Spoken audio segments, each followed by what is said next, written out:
Ya Ali-Madad, my dear friends, welcome once again to the Esoteric Study Circle. Our topic today is Beyond Multiplicity, the Imam, the Qur'an, and the mystery of monoreality. In today's session, we will explore one of the most profound teachings in our faith, the concept of monoreality. This truth reveals that all creation is one, continuously sustained by the will of Allah, and that the diversity we see in the world is but a reflection of one eternal light. Through the wisdom of the Qur'an, the guidance of our Imams, and the insights of great scholars, we will uncover how monoreality transforms the way we see the world, the soul, and importantly, the living presence of the Imam. So let us begin this journey into the infinite, where multiplicity dissolves into unity, and the soul rediscovers its eternal ocean. Okay, let's unpack this. Most of us, we kind of grow up thinking creation was, a past event. God made the world and now we're here. Simple enough. Right, it's the standard picture. Foundational, but maybe just the first layer. Exactly. But the Qur'an gives us this truly mind-bending perspective. It suggests something quite different.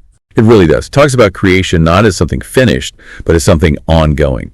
Perpetual. Perpetual, how so? Well, take Al-Kursi, verse 2.255. It says, Allah, there is no God but He, the ever-living, the self-subsisting.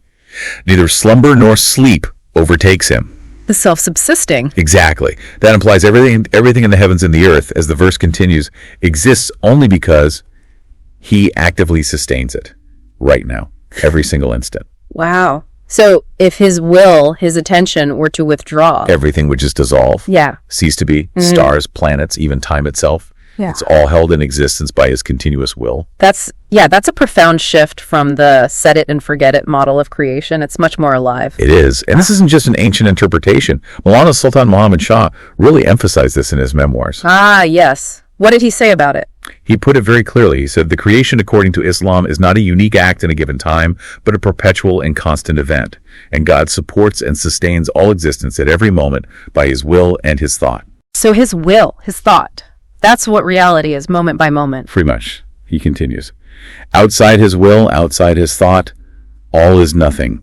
Even the things which seem to us absolutely self-evident, such as space and time. Even space and time, things we take completely for granted. So the mountains, the world around us, it's all a manifestation of His continuous thought. That's the essence of it.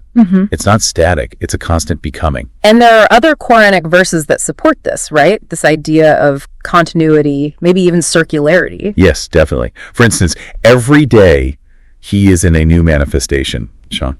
That's from Surah Rahman, 55.29. It suggests constant renewal, constant activity. A new manifestation every day. And then there's the sheer power of creation. His command, when He wills a thing, is only to say be, and it is. That's instantaneous, continuous creative power. Right. And the circularity. Verses like, and everything rotates in a circle, which appear in slightly different forms in chapters 21 and 36. It points towards cycles, return, a kind of cosmic rhythm. So taken together, these verses are really inviting us to see what unity behind it all. Exactly. To see that all this diversity, this multiplicity we experience is actually the unfolding of one single essence, one reality expressing itself in countless ways. Okay, so if creation is this ongoing singular act, this constant flow from one source, this is where it gets really interesting, I think. Mawlana Sultan Muhammad Shah takes this understanding and pushes it even further. Yeah, absolutely does. This is where he introduces a concept that fundamentally shifts our perspective. He moves us beyond just believing in one God. To something more encompassing. Precisely. He calls it monorealism. In the memoirs again, he says, once man has thus comprehended the essence of existence, there remains for him the duty of making for himself a direct path which will constantly lead his individual soul to and bind it with the universal soul. Okay, binding the individual soul to the universal soul. That sounds like the core duty. It is. And then he concludes, thus Islam's basic principle can only be defined as monorealism and not as monotheism. Monorealism, not just monotheism. Can you break down that distinction? It sounds crucial. It is. Monotheism is the belief, the doctrine, that there is only one God, which is fundamental, of course. Yeah. But monorealism, it's the recognition that all of existence, everything that is real, is ultimately one single reality. So it's not just about God being one, but about reality being one. Yes. It's an ontological statement about the nature of being itself. Everything flows from and is sustained by that single divine source.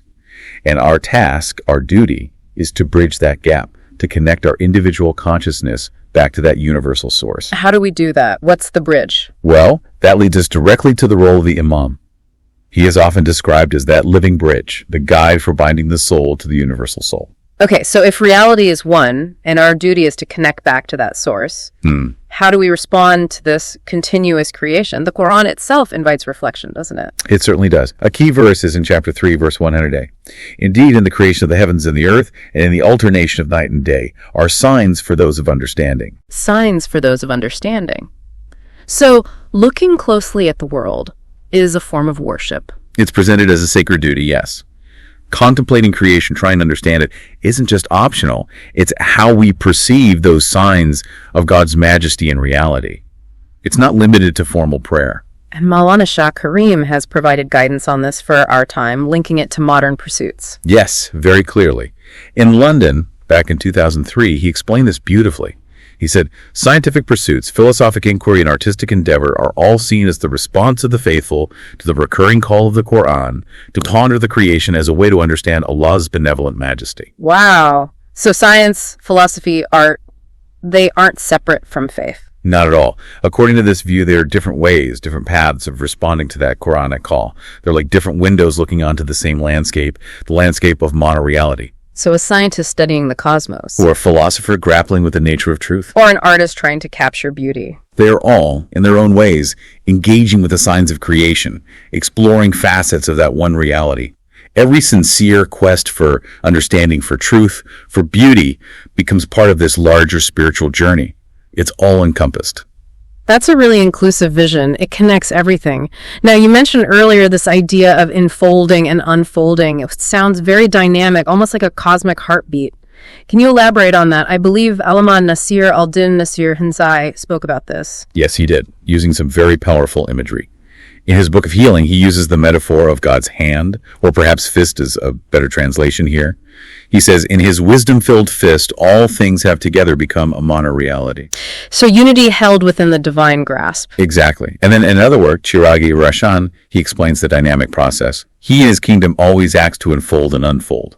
He explains how God enfolds the world of multiplicity, all the diversity we see into his hand, making the world of unity. Okay, so contraction into oneness. And then, by unfolding the world of unity, he makes the world of multiplicity while both remain. Expansion back into diversity. But crucially, both remain. Unity and multiplicity aren't sequential, but simultaneous. That's the key insight. It's not like one disappears when the other appears. It's like breathing, inhale, and exhale are distinct but part of one continuous life.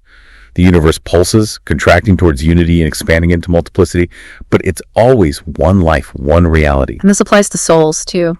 That circular journey you mentioned. Precisely. We originate in that unity, journey out into the multiplicity of creation, experience life, learn, grow, and then the path leads back towards that unity, that source.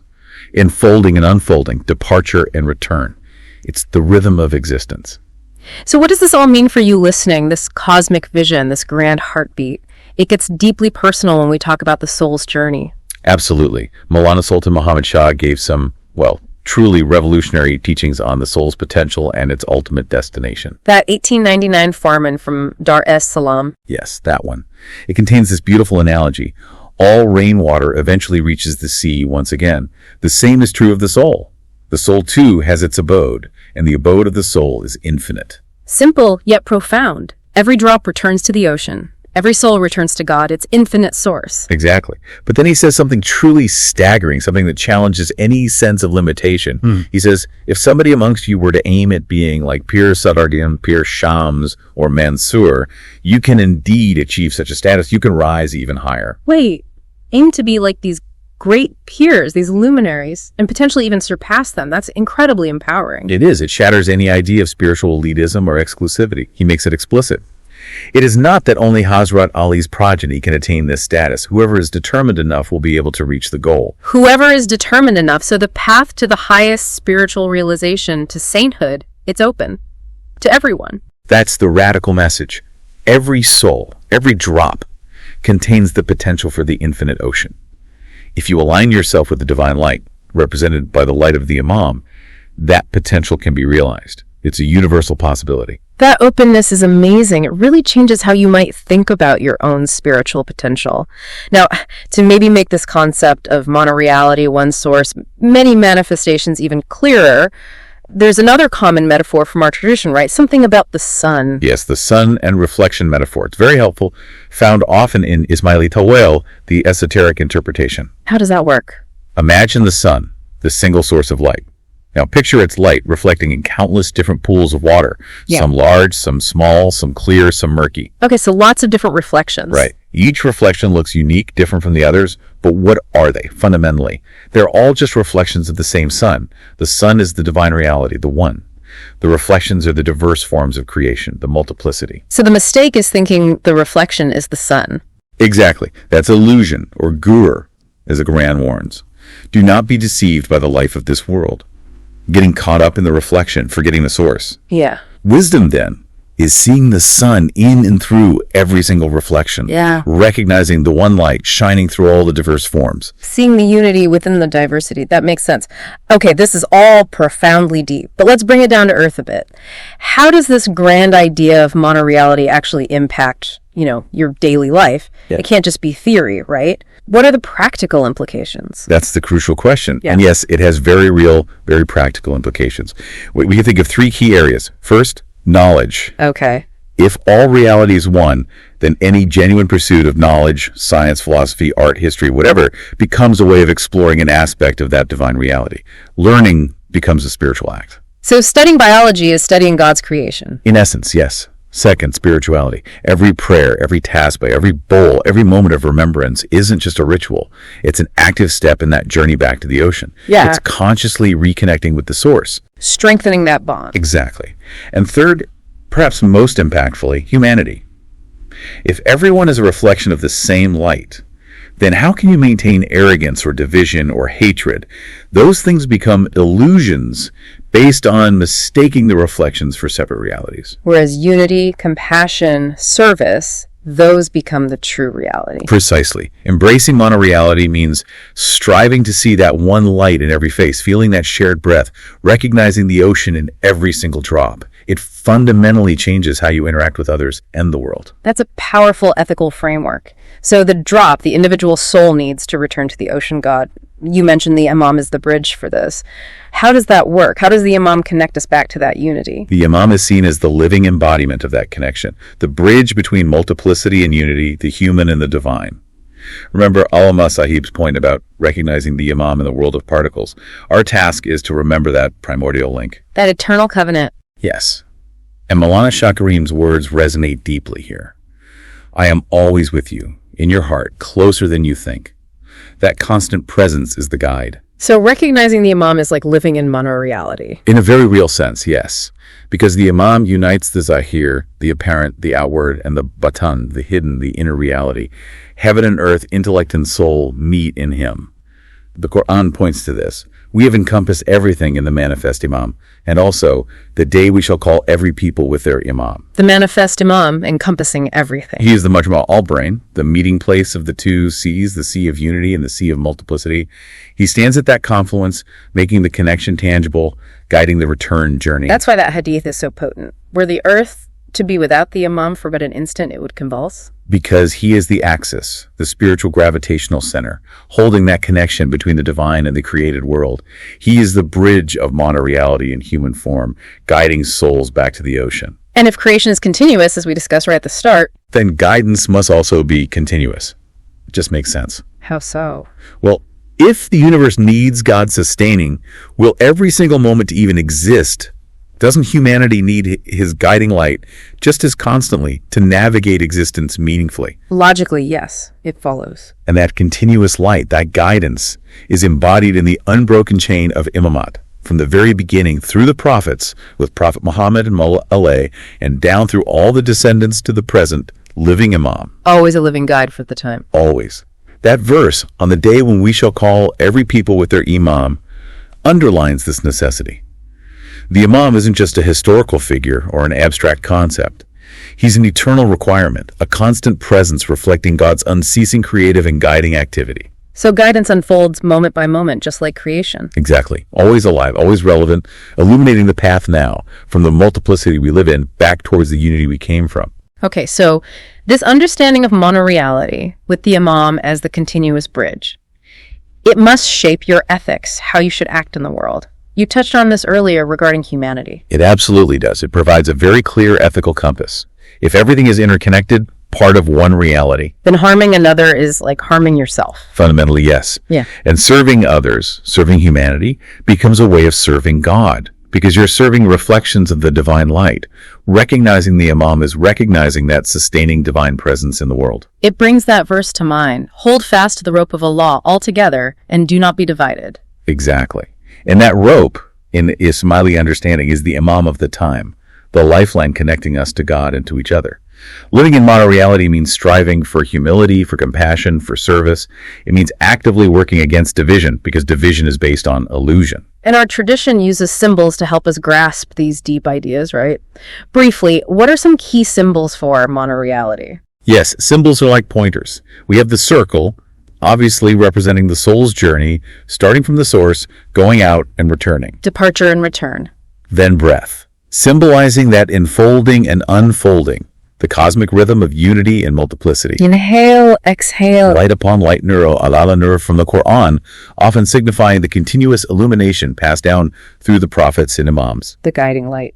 And the rope of Allah, as we just mentioned, symbolizing the unbroken chain of Imamat, holding the community together in unity. These symbols aren't just decorations, then. Not at all. They're meant to provoke reflection, to internalize the concepts, and ultimately to transform how we see and act. Okay, we've covered a lot of ground. Let's try and pull the main threads together. A quick recap of the core insights. Sure. So from the Qur'an, we get this idea of creation as continuous, circular, constantly sustained by God. Not a one-time event. Right. From Mawlana Sultan Muhammad Shah, we get the shift to monorealism. Reality itself is one, and the duty to bind our soul to the universal soul. Plus, his incredibly empowering 1899 farmāns. Souls are destined for the infinite, and greatness is open to all who are determined. Universal potential. From Allāmah Sahib, the beautiful dynamic of enfolding and unfolding unity and multiplicity held together, pulsating in God's hand. The cosmic heartbeat. And from Mawlana Shah Karim, the assurance of the Imam's constant presence, guiding us inwardly, and the understanding that all sincere pursuits of truth, science, art, philosophy are ways of recognizing God's majesty in creation. Connecting faith to all aspects of life. So putting it all together, monoreality isn't just a complex theological term. It feels like the very heart of Tawhid, of God's oneness made manifest in everything. It truly is. It teaches you that creation is happening now, that unity and diversity aren't opposites, they're simultaneous, that your soul has an infinite home it's journeying back to, and the Imam is the crucial link, the guide, the living bridge, the axis of this entire reality, light upon light. And living with this awareness. It fills life with care, with goodness, purpose. It fosters compassion because you see the connection. It encourages curiosity, intellectual and artistic, because exploring reality is exploring the divine. It fundamentally changes how you think and, more importantly, how you live. It's about seeing beyond the surface, recognizing the one reality and trying to live as a witness to that truth. Let us remember that creation is not many but one. Not scattered, but whole, not abandoned, but sustained at every instant by God's hand. Every drop will return to the ocean. Every soul will return to the infinite. And the Imam of the time is the bridge who guides us in this journey, reminding us, I am always with you, closer than you think. As we conclude this reflection, let us hold firmly to this truth. All things exist in one reality, sustained by Allah's will, illuminated by the light of the Imam, and destined to return to the infinite abode. The Imam of the time reminds us, I am always with you, closer than you think. In that assurance, we walk with strength, with peace, and with love.